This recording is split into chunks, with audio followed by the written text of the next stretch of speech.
voilà, Bougane Gueye Dany qui est souvent stoppé par le parrainage, qui se dit prêt à demander le suffrage des Sénégalais pour la présidentielle de 2024. Nous restons en politique avec notre invité Moustapha Diakhaté, homme politique, observateur, ancien président du groupe parlementaire Benno Bokk Yakaar dans la 12e législature. Moustapha Diakhaté, bonsoir. Bonsoir, je vous salue et salue l'ensemble du personnel de Sunu Label TV. Salut aussi les téléspectatrices et téléspectateurs. Et je suis à votre disposition. Voilà, vous avez suivi le reportage, l'élément qui vient de passer avec notre consoeur Fatou Sidibé, Bougane Gueye Dany, qui se dit prêt à demander le suffrage des Sénégalais après Malick Gakou, Ousmane Sonko, mais aussi Karim Wade. Pourquoi cette précipitation de ces leaders politiques-là pour engager la bataille de 2024? C'est la grande question que vous venez de poser. Pourquoi cette précipitation?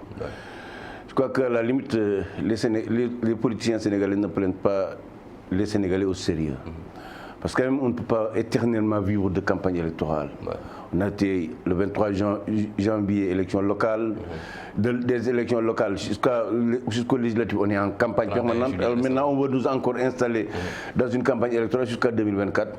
Véritablement, ce n'est pas sérieux. D'autant plus que le code électoral sénégalais a organisé les campagnes électorales. Les moments... Le calendrier électoral. Oui, le calendrier électoral, le moment où il faut créer sa coalition ou son parti, déposer son nom, la caution, ensuite chercher des parrainages. Tout ça est réglementé par le code électoral. Je ne sais pas pourquoi les gens se précipitent. C'est peut-être le manque de confiance, hein, parce que peut-être chacun pense qu'il faut aller plus vite que les autres. Est-ce que ce n'est pas l'enjeu? Parce que si l'on considère les cas de Karim Wade qui est sous la peine d'une condamnation, Sonko qui a un dossier pendant devant la justice, Bougane Gueye Dany qui a été souvent retenu par la loi sur le parrainage, est-ce que ce n'est pas l'enjeu pour dire à l'autorité, par exemple, cette fois-ci c'est le Vous savez que le Sénégal est l'une des rares démocraties au monde où quelqu'un qui est condamné pour enrichissement illicite ose encore faire de la politique. Le Sénégal est l'une des rares démocraties au monde où quelqu'un qui est accusé de viol ose se présenter devant des électeurs. Véritablement, nous avons une démocratie malade. Ça ne date pas d'aujourd'hui, hein. On a vu Sada Ndiaye du coude. C'est une démocratie malade. Vraiment, il y a quand quelqu'un est condamné pour détournement de deniers publics, enrichissement illicite, il ne doit plus appartenir à l'espace politique. Il doit disparaître. En France, il y a des gens qui ont été condamnés. Pour moi, que ça, ils sont disparus complètement de la scène politique. Ils démissionnent déjà. Mais ils démissionnent et puis ils s'en vont. Maintenant, quand vous êtes poursuivi aussi pour viol, je crois que véritablement, c'est ce manque de respect aux Sénégalais, même si bon, il y a la présomption d'innocence, mais dans l'élégance républicaine, dans l'élégance démocratique, quand on est poursuivi pour ces choses aussi infamantes, on doit dégager le plancher et s'occuper de soi et se défendre. Maintenant si on s'en sort victorieux, bien on revient dans l'espace politique. Malheureusement, les politiciens sénégalais ne respectent pas le peuple sénégalais. Parce que nous sommes l'une des rares démocraties, comme je l'ai dit tout à l'heure, où vous pouvez être condamné pour enrichissement illicite, pour détournement de deniers publics, ou bien même accusé de viol, ça ne vous touche pas, et puis vous continuez à faire de la politique comme si de rien n'était. À la limite, on ne prend pas au sérieux le peuple sénégalais. Et c'est dommage. Et il y a le cas Dominique Strauss-Kahn qui illustre bien ce que... Absolument, c'est dans toutes les grandes démocraties, aux États-Unis, en France, en Angleterre. Tout récemment, il y a un puissant ministre du gouvernement britannique qui a été limogé parce qu'on l'avait vu se flirter avec une copine, qui est sa copine, tout le monde le savait. Mais véritablement, parce que les gens ont publié ça dans la presse, il a été démis. Et c'est même à cause de cette personne-là que la secrétaire générale du comité économique de l'Afrique, Madame Songwe, a démissionné parce qu'elle l'a recruté. Et malheureusement, au niveau des Nations Unies, ils sont opposés. Je crois véritablement, il faut que quand même la classe politique sénégalaise commence à prendre au sérieux le peuple sénégalais. Ou bien le peuple lui-même se prenne au sérieux et ne pas quand même qu'on installe dans une campagne électorale permanente. Depuis 2019, on est dans une campagne électorale permanente.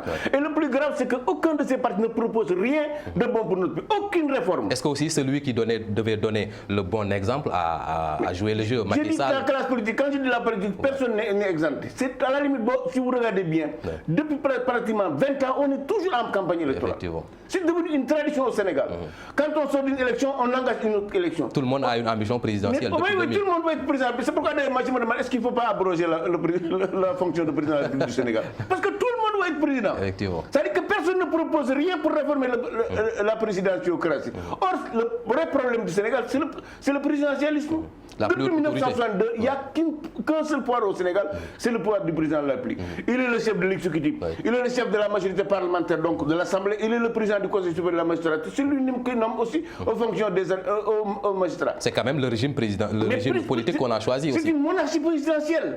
C'est-à-dire que vous savez que le premier monarque sénégalais, ce n'est pas Lat Dior, ce n'est pas Ndiaga Ndiaye, c'est Senghor. C'est parce que le monarque, c'est lui qui détient tous les pouvoirs. Et véritablement, je crois que le Sénégal doit exiger à ce qu'il y ait des réformes en profondeur pour que les gens ne se focalisent pas sur la fonction présidentielle. Et c'est dommage que depuis 1900, c'est une seule personne qui détient tous les pouvoirs. C'est pourquoi tout le monde veut prendre la place de Macky, mais personne ne veut réformer le pays, les institutions du pays, la démocratie. Au moins partager ces pouvoirs-là. En tout cas, c'est cette même autorité-là, le président de la République, qui a pris un décret pour fixer cette session ordinaire de l'Assemblée nationale, qui est l'équivalent de l'ouverture de la 14e législature. Est-ce que c'est conforme à la loi, vous qui avez été... Absolument, c'est la loi qui donne au président de la République la prérogative de convoquer l'Assemblée nationale pour l'installation de la nouvelle Assemblée et par conséquent l'ouverture de la 14e législature. Encore une fois, la toute-puissance du président de la République. Parce que véritablement, s'il y avait réellement séparation du pouvoir, probablement ce ne serait pas le cas. Et malheureusement, puisque le président qui détient tous les pouvoirs, c'est lui aussi qui convoque l'Assemblée nationale pour installer la 14e législature. Effectivement. Vous avez été président du groupe parlementaire de Benno Bokk Yakaar pendant au moins une législature. Aujourd'hui qu'on parle de pétrole au Sénégal, est-ce que vous pensez que les ressources humaines dont dispose la 14e législature pourra jouer pleinement son rôle? Pas du tout. Que l'Assemblée nationale du Sénégal a deux caractéristiques, ou bien deux pathologies. C'est un pouvoir faible, c'est aussi un contre-pouvoir inexistant. C'est qu'en réalité, depuis 1960... Ça, c'est pas un problème de texte, hein, c'est pas un problème, c'est un problème institutionnel. C'est un problème même constitutionnel. De liberté des parlementaires. Depuis 1900, non, ce n'est même pas un problème de liberté, c'est un problème de pouvoir. Je vous dis qu'un pouvoir faible et un contre-pouvoir inexistant. Depuis 1962, les exécutifs qui se sont succédés au Sénégal, je veux dire pour être précis, les présidents qui se sont succédés au Sénégal, ont tout fait pour faire de l'Assemblée une annexe du palais. Une chambre d'enregistrement. Depuis 1962. C'est-à-dire aujourd'hui, l'Assemblée a dans le texte des pouvoirs de représentant de la nation, le pouvoir législatif de voter des lois, de contrôler l'action du gouvernement et d'évaluation des politiques publiques. Mais l'Assemblée n'a pas les moyens, les ressources humaines de qualité pour faire ce travail. C'est pourquoi j'insiste et je propose toujours, malheureusement personne ne semble donner de l'importance à ce que je dis, c'est qu'en réalité, pour moi, il faut qu'on dote l'Assemblée d'un office parlementaire de contrôle et d'évaluation des politiques publiques, avec des ressources humaines de qualité, des ingénieurs, des docteurs, des assistants parlementaires. Plus que ça, c'est plus que des assistants. C'est-à-dire une haute fonction publique parlementaire pour assister les commissions et les députés pour pouvoir s'acquitter correctement de leurs devoirs. Et malheureusement, depuis 1960, on n'a rien fait pour que l'Assemblée puisse véritablement remplir son rôle institutionnel. C'est-à-dire d'être un pouvoir et un contre-pouvoir. De pouvoir contrôler l'action du gouvernement et d'évaluer les politiques. Parce que pour contrôler l'action du gouvernement, évaluer les politiques publiques, vous pouvez même être en agrégé, vous ne pouvez pas le faire. C'est l'office parlementaire dont je parle là, qui de mon point doit aider les commissions, parce qu'en réalité c'est les commissions qui contrôlent l'action du gouvernement, c'est les commissions qui évaluent les politiques. Ils font l'essentiel du travail. Et malheureusement les commissions n'ont pas les moyens humains. Maintenant, est-ce que donner ces pleins pouvoirs à l'Assemblée nationale ne risque pas de faire revivre au Sénégal l'histoire? Vous avez évoqué 62 le 17 décembre, notamment avec Senghor, président de la République, et Mamadou Dia, président du Conseil. Aujourd'hui qu'on parle de cohabitation, est-ce que donner ces pouvoirs à l'Assemblée nationale? D'abord, il n'y a pas de cohabitation au Sénégal. Aujourd'hui, Benno Bokk Yakaar est majoritaire à l'Assemblée nationale. Juste donc, avec deux députés. Oui, mais donc vous savez que la majorité, c'est 50 plus 1. Oui, c'est sûr. Donc 50% plus 1. Donc le Benno est majoritaire. Donc la question de la cohabitation est derrière nous.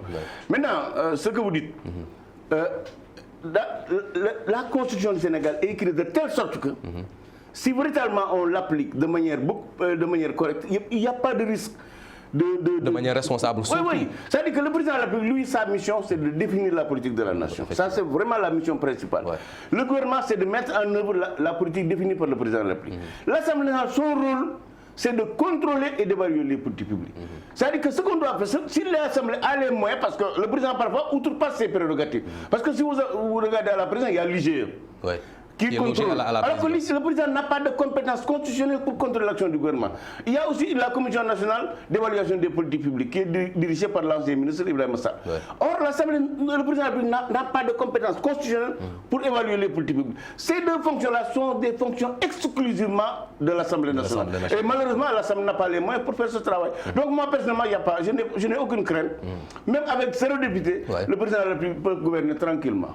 Même avec 0 député. Effectivement, j'en parlais tout à l'heure, hein, cette ressource humaine-là, est-ce que là aussi, il n'y a pas la responsabilité du Sénégalais qui vote? Comment est-ce qu'on peut voter pour des députés qui, voilà, certainement ne seront pas... Ce n'est pas le député qui doit être compétent, c'est l'Assemblée. Vous savez que le président... C'est les députés qui font l'Assemblée aussi. Vous savez, le président de la République, il n'a pas toutes les compétences. Il a à sa disposition 150 000 fonctionnaires.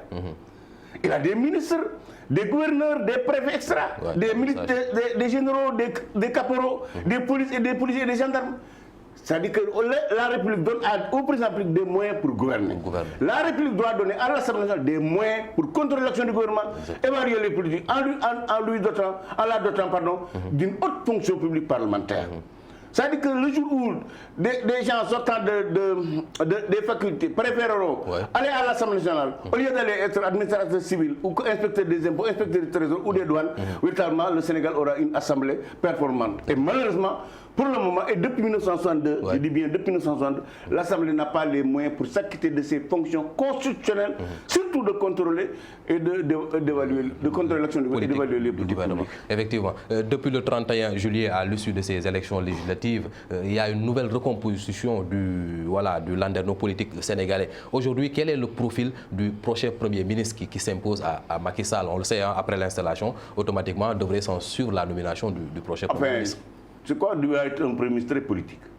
Ah bon? Oui, parce que avec la configuration de l'Assemblée nationale, d'autant plus que chaque mois, au minimum, il doit aller à l'Assemblée pour s'expliquer devant les députés. Il doit être, non seulement il doit être très politique, mais aussi bien outillé du point de vue de la compétence. Parce que les questions de l'heure sont d'ordre technique. Absolument, vraiment, il doit être d'abord quelqu'un de compétent, mais aussi de politique. Véritablement, il doit être... un costaud sur le plan politique, sinon ça va être très très compliqué. Maintenant, ça c'est un de deux aussi.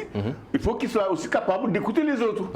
Parce que quand même pour la première fois dans l'histoire... Surtout de gérer tous ces talents-là qui se regroupent. Absolument, il faut savoir d'abord manager son gouvernement, travailler avec son groupe parlementaire, mais aussi être en mesure de s'ouvrir aux autres députés. Parce que les députés qui sont là-bas ne sont pas des députés du PDS ou de la PER, c'est des députés du peuple sénégalais. Le Premier ministre, c'est le Premier ministre de la République. Il doit pouvoir s'adresser à eux et chercher des consensus. C'est pourquoi il doit être un politique.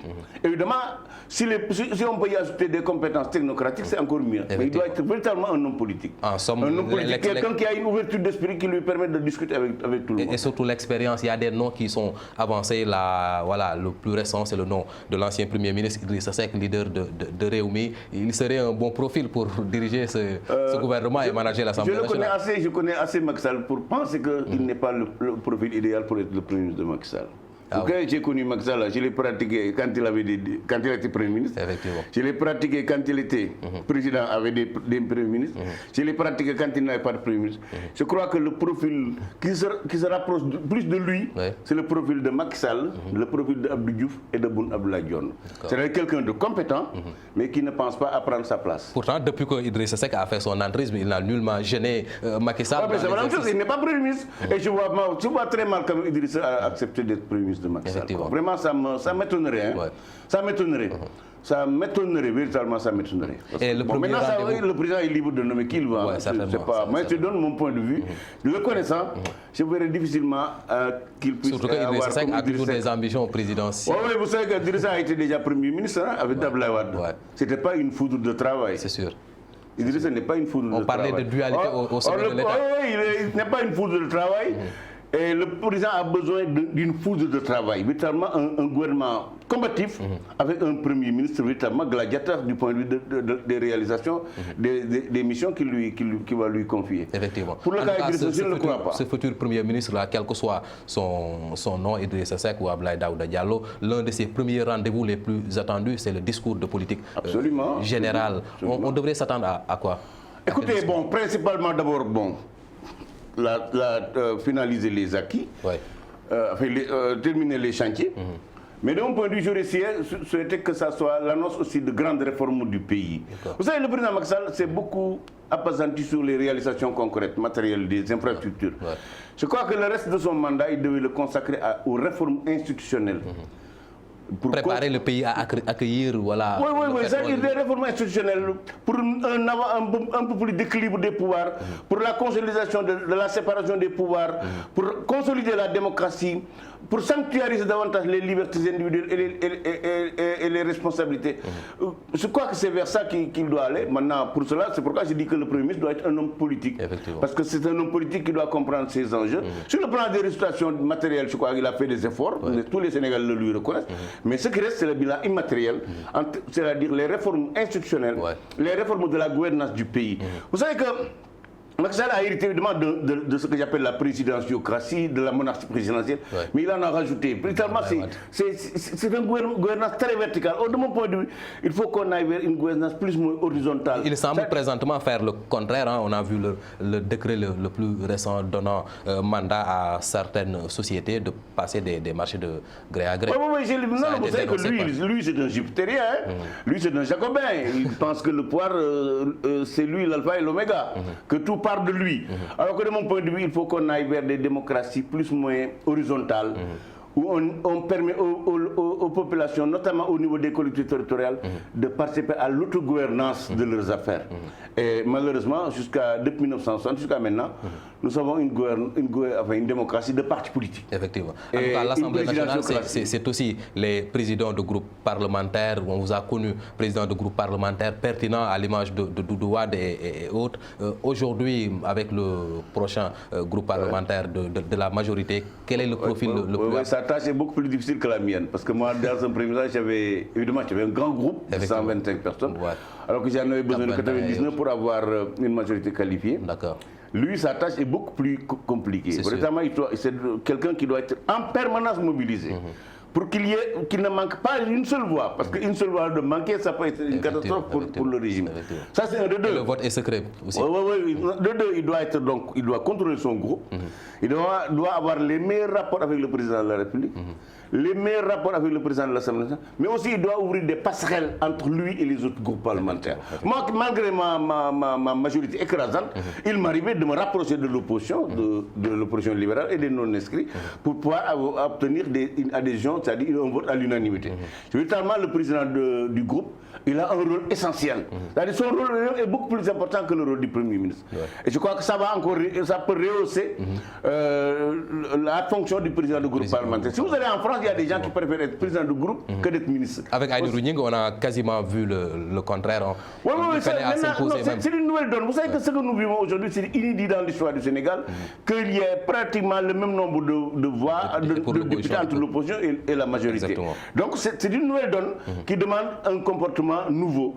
Donc il faut véritablement un président de groupe très politique, qui gère son groupe, qui le maîtrise, mais aussi qui est capable de s'ouvrir aux autres. Parce qu'en fait, au Sénégal, on est dans la politique, ce n'est pas la guerre civile. Moi, je crois qu'il peut y avoir des lois qui sont présentées, des projets de loi qui sont présentés par le gouvernement. Le président du groupe doit pouvoir s'ouvrir aux autres, aux libéraux, aux autres coalitions, pour voir comment trouver un consensus. Et pourquoi pas même recueillir leur avis et leurs propositions.